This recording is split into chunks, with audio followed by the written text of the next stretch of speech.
Davolanish yo'liniki uchinchisi, agar o'zingiz shuna qilib Qur'on o'qiyapsiz, zikrlarni aytyapsiz, kuchingiz yetmayaptimi, o'zingizga dam soladigan domlani toping.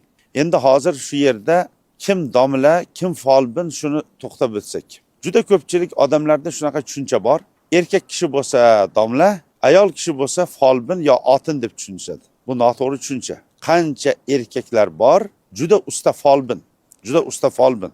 Folbinlar haqida o'zi yuqorida qisqa to'xtadik, nasib etsa yana to'xtaymiz. Shuning ham siz Qur'ondan yaxshi bilim olgan, tajvidi nihoyatda yaxshi, qanchalik darajada taqvosi ko'p bo'lsa, kuchli bo'lsa, o'qiganiga amal qiladigan bo'lsa, ovozi yo'g'on, qo'pol, dag'al bo'lsa, mana shunday domlani qidiring. O'zingizning yashayotgan muhitlardan. Domlani tanlashning shartlaridan yana bittasi, domlalar ham dam soladigan domla bo'ladi. Jin chiqaradigan domla bo'ladi. O'zbek tilida ham, arab tilida ham roqi deydi, dam soluvchi deydi.